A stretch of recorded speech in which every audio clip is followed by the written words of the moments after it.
Good evening, dreamer. Tonight, you will be guided along the silent paths of the Vardorel forest, where the seasons don't follow the clock, but rather the footsteps of a very particular bear. His name is Brumal, and he is as stubborn as he is deep. Walking beside him, or rather, floating with an air of mystery, is the enigmatic and good-humored Tom Bombadil, who doesn't answer questions, at least, not with answers.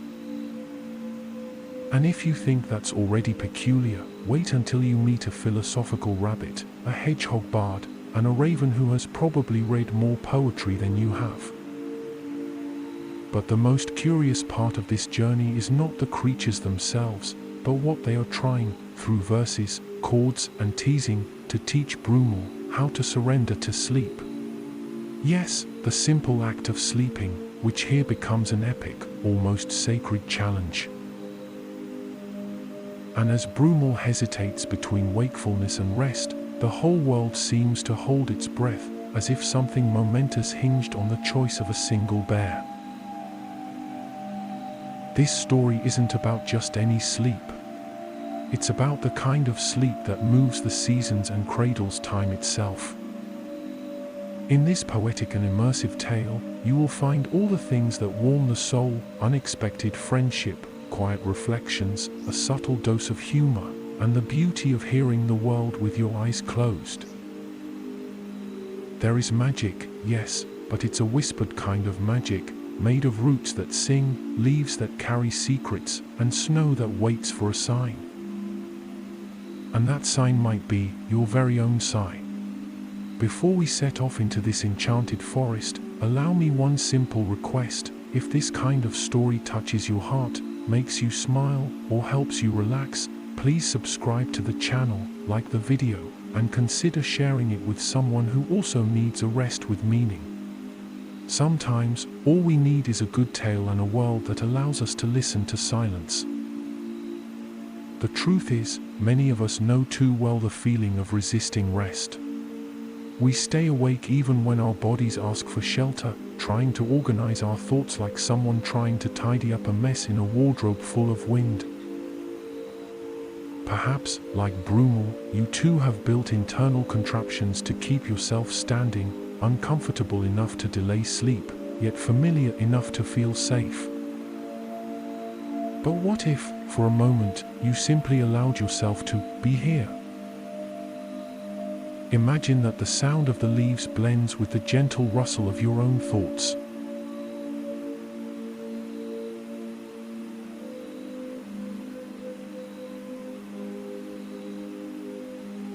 There are legends that were never written on parchment nor chanted in halls of stone. They sleep beneath the roots, and from time to time, the wind blows them towards those who still know how to listen.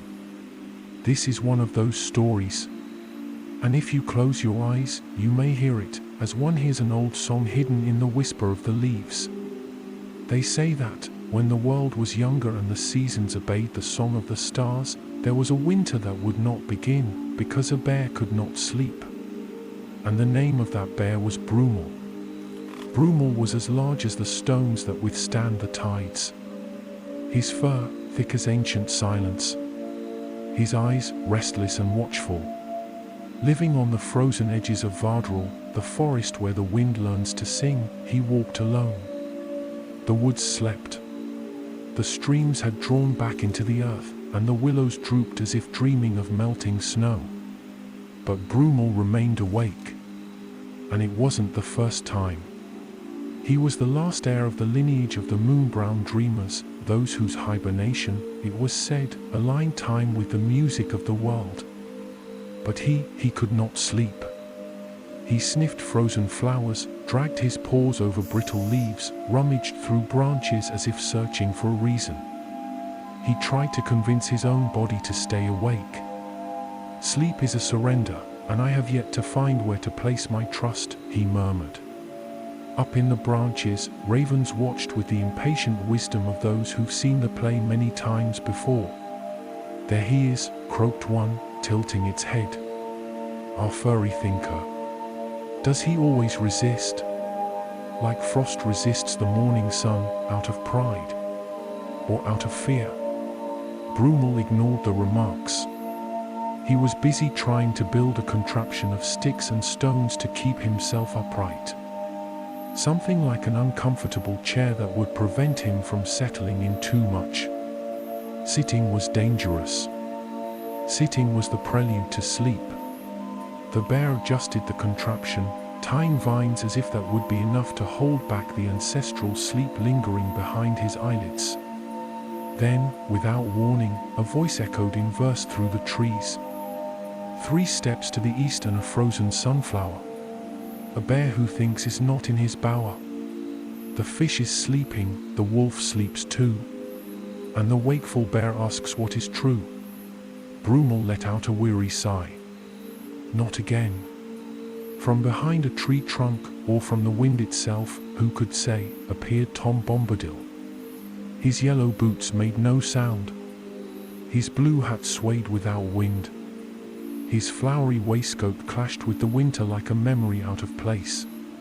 But his face smiled like one who has seen all beginnings and refuses to give away the endings. Tom, said Brumal, without turning. I have no patience for rhymes, nor for riddles. But the riddles have patience for you, wakeful bear. They thump on your back, but they're breeze within. Have you seen the trail of the thing that does not wish to be seen? Brumal turned slowly. He stared at that strange man. He began. But stopped. I just feel like something is out of place. Perhaps it is, answered Tom, peering into a hollow in the tree as if searching for a forgotten thought.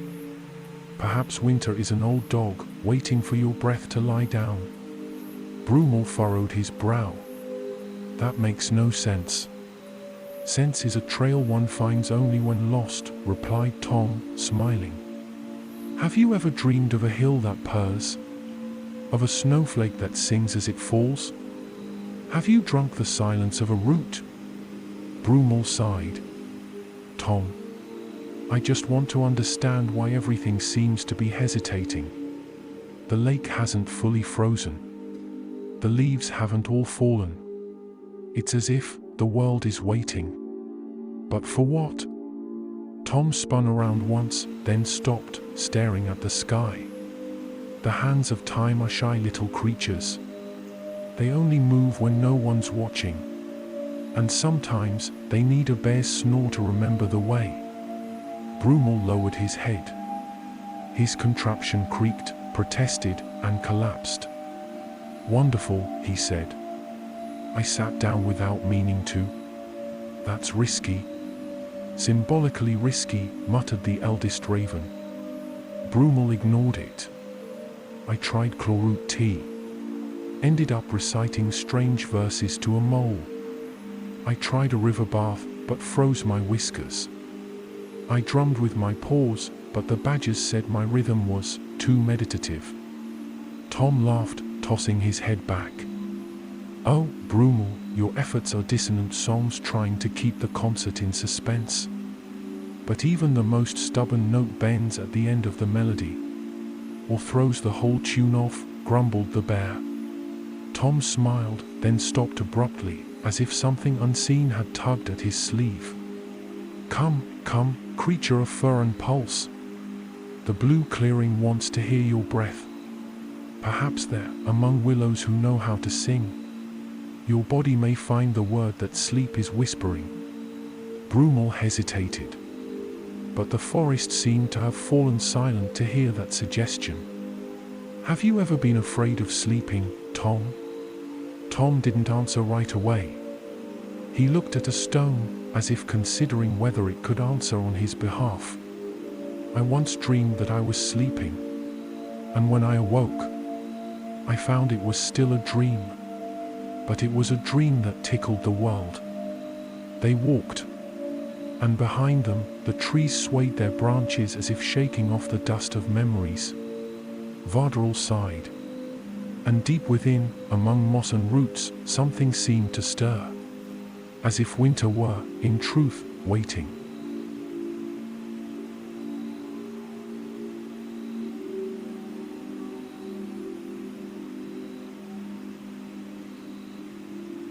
The blue clearing wasn't truly blue, but there was a light in the air that resembled moonlight over still water.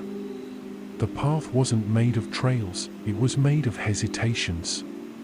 Tom walked ahead, light as a dry leaf. Brumal followed behind, with the heavy gait of one carrying questions where bones should be. "Why the clearing, Tom?" grumbled the bear. "Are you going to lay me down on a mossy bed and sing until I give in?" Tom didn't answer.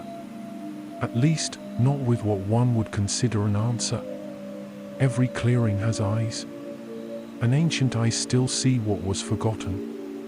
Brumal sighed, unimpressed. "If this place wants to lull me to sleep with beauty, it'll have to try harder than poetic willows," he muttered, adjusting the fur on his back. Suddenly, he heard a voice that seemed to come from beneath a root. Brumal raised his head. From there emerged Vardorel, the hedgehog bard. Vardorel wore a small leather cap and carried a lute that was larger than he was. "If you don't want to sleep, then compose," he said, in a high and determined voice. Compose? A wakefulness song. Something to remind you who you are while everyone else forgets. Brumal gave it a try. The poor beats had a certain rhythm, but every note from Vardorel's lute sounded like a farewell. "It's not working," grumbled the bear. "Feels like I'm saying goodbye to myself." "Perhaps you are," replied Vardorel, staring down at his own paws. Tired, Brumal didn't respond. He slowly sat down. "I feel as though the forest is suspended. Like something wants to begin, but cannot. And my wakefulness is part of that. But I don't understand how."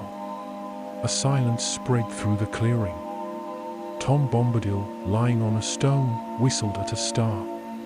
"When the river forgets to flow, and ice forgets to sting, perhaps it's time for the bear to yield, so the song can start to sing."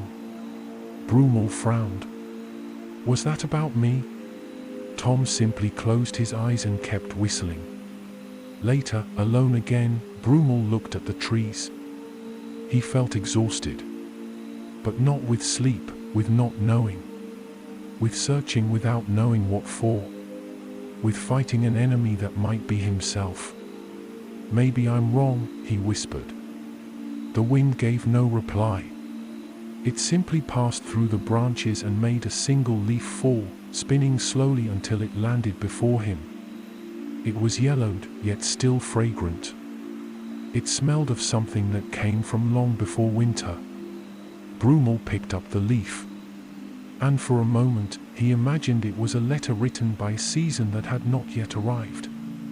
Tom came cheerfully over and spun once on his own axis. Then stopped, very serious, which for Tom only meant that he'd stopped singing. "This clearing has dreamed of the footsteps of your kin. Here, the dreamers heard winter without needing open eyes. That's all very poetic, Tom. But it doesn't help. I don't know anymore if I'm resisting sleep, or what comes with it." Tom merely smiled. For a while, they said nothing. Brumal closed his eyes for a moment. And within him, a thought that had given him no rest took shape. What if everything is waiting for me? It wasn't vanity. It was anguish. Like being the only one awake in a sleeping house. Hearing a creak from the basement, unsure whether to investigate. Or simply accept that the house, sometimes, breathes. A sound brought him back, the willow leaves rustling in unison, without wind. In the distance, a raven called. It was the same one as before. "Still awake?" Brumal didn't answer right away. Then he said, "It's not sleep I'm avoiding. It's surrender. When I sleep, all that's left is trust. And the world's been acting strange." The raven flew down to the lowest branch and tilted its head. "The world's always been strange. Perhaps you're only now beginning to see it." Brumal tried to distract himself. He stacked stones. traced spirals in the snow with his paw, tried to recall every tree he knew by name. But the thoughts moved beneath it all. What if I'm the last to feel this? What if everyone sleeps and something is lost? What if the forest needs me awake? Brumal chuckled, without humor. I always thought resisting was a gift. That watching over the world was what made us part of it. But is it really? The sense of urgency was growing inside him. Tom had wandered off. He was conversing, or something like it, with a broken branch. Then he turned to Brumal, with that sparkle in his eyes of one who knows what cannot be said. Listen to the willows, heavy-thinking bear. They've bowed for births and deaths. And still, they dance. Brumal stood up. I feel like something is being pushed out of the world. Like a sound no one hears anymore. And I keep trying to remember what sound that was. Tom approached, unhurried. There are songs that only exist in the space between sleep and wakefulness. And sometimes, someone must listen to them to the end, so winter can begin. Brumal looked to the ground. To his own feet. To the motionless sky. And asked, almost in a whisper, "And what if it's true? What if I must sleep, for winter to begin?" Tom shrugged. He smiled with disarming sweetness. Then sleep like someone lighting a fire. And let the world grow warm in your silence. But Brumal did not sleep. He merely lay down. He gazed at the blue treetops and the still sky, felt the cold rise along his spine and remained there, breathing, listening, almost hearing that which was not yet ready to be said. At the edge of the clearing, Tom Bombadil danced. But his feet did not touch the ground.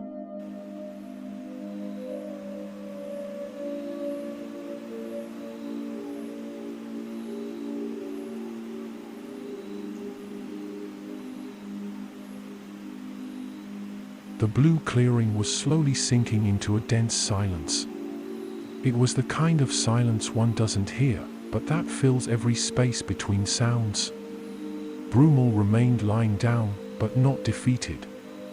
He breathed with the effort of one who still keeps guards posted at the gates of his chest. In the distance, Tom spun like a thought that hadn't yet found words. And from the fold of his songless voice, scattered phrases emerged, seeds cast to the wind. Not every falling leaf wants to rest. There are roots that learn to fly. Sleep is a verb the stones conjugated before men did. Brumal pretended not to hear. But his eyes, though shut, blinked restlessly. That's when the ground seemed to stir, like a memory. As if something beneath the earth had awakened, or simply stretched within forgetfulness. A sound, no louder than a deer's breath, crossed the air. And then appeared a small figure, with eyes wide open and ears that never rest. Faramir? Brumal raised a weary eyebrow. You again? I never really leave, replied the rabbit. Faramir was the kind of creature who always seemed to carry thoughts larger than his own head. He wore a small leather pouch over his shoulder, which he insisted on calling his compendium of philosophical emergencies. From it, he pulled a crumpled parchment. I've been reviewing ancient theories on sleep, he said, with a tone of importance. There are schools of thought that suggest sleeping is, in truth, a pact of trust with the invisible. Brumal arched his brows. And do you think the invisible's been holding up its end of the deal? Well, technically, it's impossible to prove. Brumal smiled for the first time in days. It wasn't a joyful smile, but one of recognition. Like finding an old coat hanging on a branch and wrapping yourself in time for a few moments. And what do you think happens when we sleep? He asked. I think, said the rabbit, hesitantly, that the world takes a peek inside us. And then gives us back. But never quite the same. Brumal closed his eyes. But he didn't sleep. Voices came from within. Voices that didn't shout, but murmured in rhythm with his weariness. They were like memories that hadn't yet happened. Fragmented images of a white field. Faces he didn't recognize, yet which looked at him tenderly. A great tree with translucent leaves. And a song that felt woven from light, not notes. "What is this?" he murmured, alone. "Sleep," said Faramir, who pretended not to listen, but heard everything. What? The place where thoughts sleep before they become dreams. Few reach it while awake. It's uncomfortable. Brumal sat up, uneasy. "I feel as though something's trying to call me. But from a place where sound doesn't reach." Faramir nodded. "Maybe you're listening with the wrong part of yourself." Brumal closed his eyes for a longer moment. He saw the silhouette of a very old bear, sleeping upright beneath a mountain of ice. He saw a network of roots white as milk, pulsing beneath the earth. And he saw a door made of mist. Behind it, a figure with eyes like twin moons. But before he could approach, the sound of something heavy cracking ice pulled him back. A badger had slid belly first over a mossy stone. "Whoops," said the badger. Tom said the bear's still awake. Came to bet 5 nuts with Faramir that he won't last another hour. Brumal sighed. "I've become a local attraction, have I?" "Not exactly," said the badger. "Let's just say, the trees have been talking. And the roots are listening." Tom reappeared, whistling something that sounded like a pie recipe sung in reverse. "When branches whisper and stones feel thirst. Time dances over eyes that burst." "Tom," said Brumal, weary, "what am I supposed to do?" "Not everything is about doing, bear of uncertainty. Sometimes, the world waits for someone to surrender, just to remember what it means to trust." "But what if I can't?" Tom touched Brumal's forehead with a single finger. "Then you'll hear the names of forgotten things. Is that a threat?" Tom only laughed and walked away. Brumal didn't laugh, but he looked up at the sky, which now had a crack in it, fine as a wrinkle in time. And for the first time, he felt like closing his eyes, not to escape, but to listen better.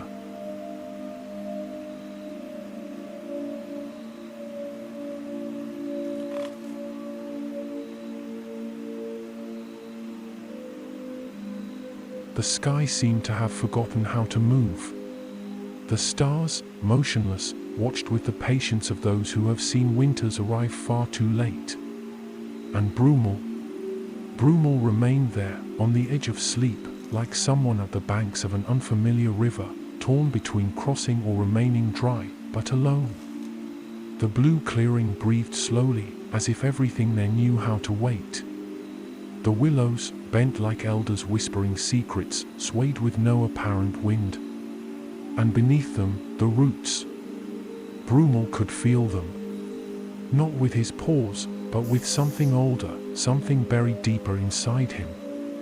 There was a pulsing, a subterranean vibration, like a drum played by invisible fingers. He lay down again, but not like before. The tension in his shoulders gave way to a new kind of attention. That's when the earth beneath him sighed.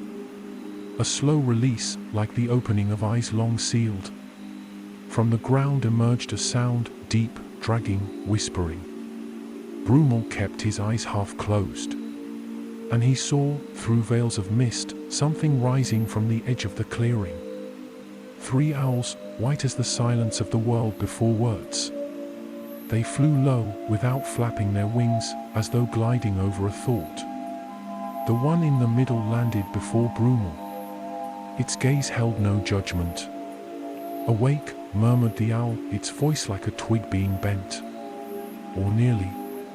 Brumal tilted his head slightly. "Do you always speak to those who haven't slept?" "Only to those who listen," replied the one on the right.